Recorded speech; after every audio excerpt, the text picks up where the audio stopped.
fans? Loads. I mean, they're fantastic. Good for him. You know, not good for him, but good for him as well. But good for him.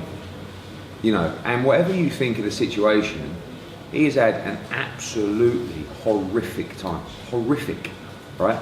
So tonight was great, and I think he'll feel really good. I know he had a bit of drama with TalkSport or whatever, but you know, at the end of the day, there's no point sitting indoors.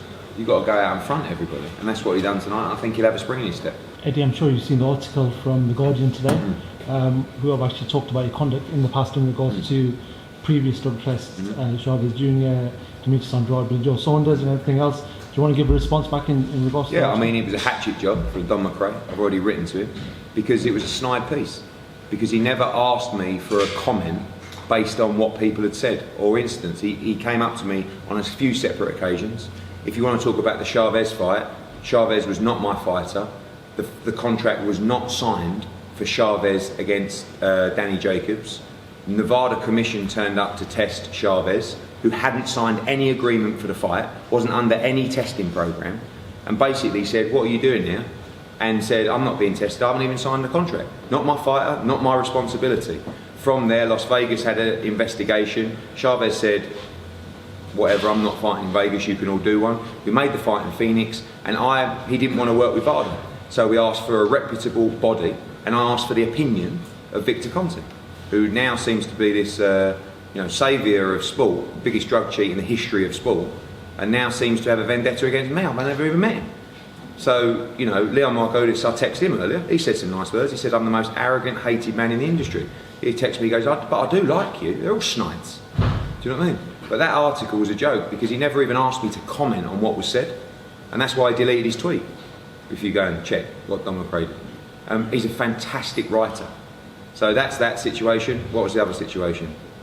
I mean, you're free to ask me about any comments that Don McRae made in that piece. You referenced in the piece, obviously previous interviews and things like that. I know they all get thrown at you all the time of things you've said in the past with regards to the failed test, that obviously Conor Benn wouldn't return to action until he was clear, or at least until he's had that due process. Now it looks like he's going to, by all accounts from your words and other people, trying to get him out in June. But I don't feel like we've had that conclusion yet. Well, you've had that conclusion from the body and the programme that found him guilty, or that he had an adverse finding with.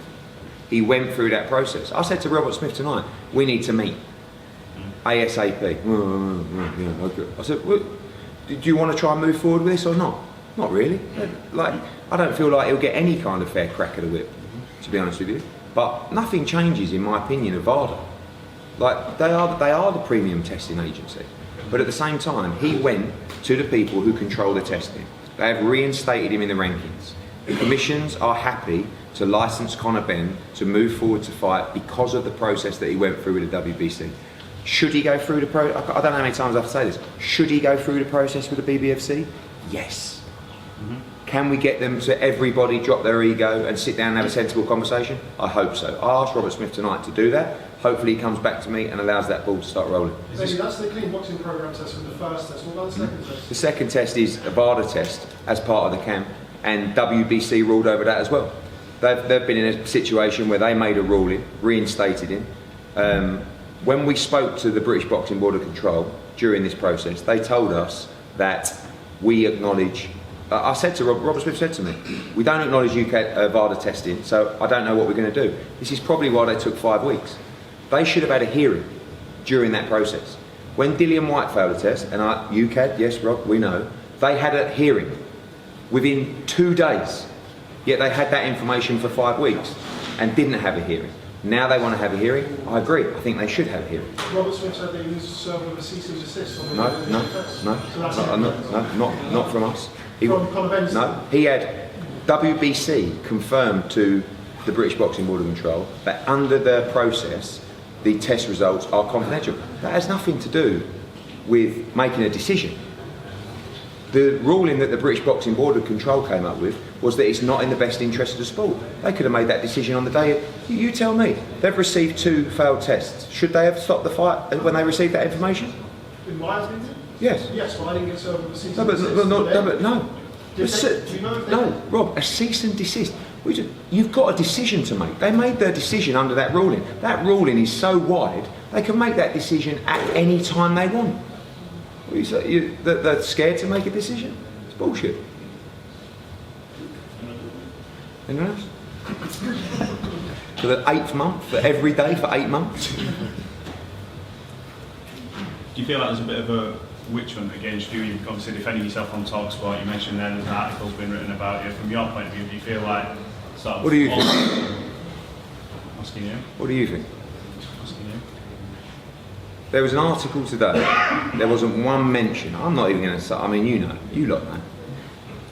Frank Warren sits on TalkSport, not one mention about it, you know what I'm saying. So, of course. Do you feel like, I spoke to Carl Sullivan yesterday at the Watson show. He feels obviously hard done by, and he didn't want to answer any questions because he said they had no communication. He says, no one gave me a call about anything, we weren't told about stuff on time. Do you think they were a bit hard done by in terms of communication? I think Cal Sutherland spoke to his fighter and wanted the fight to progress. But we said, we have to wait for the board's decision. The board went quiet, they disappeared for a week, they popped back, they disappeared for 5 days, and on Wednesday, they cancelled the fight. And as I've said to you, the one mistake I made was coming out, talking to you lot, and having the fucking raving hump, with Calla also having the raving hump, wanting the fight to proceed, as did Chris Eubank Jr. And then we sat in their office and we said, we cannot continue with this fight, or even try to. So we have to take our medicine, we understand the decision. As I've said before, I'll say it again, the right decision, 100% the right decision from the British Boxing Board of Control. Why did it take 5 weeks? You can hide behind letters, you can hide behind whatever you want. If you want to criticise me for waiting for the board's decision, I think you might want to criticise the board for not making a decision for 5 weeks. Can I speak to Robert Smith? I'll speak to him. Well, okay. Well, he speaks to everybody else. Might not like you. Do you want to go? Be the first good bit of judgment he's had.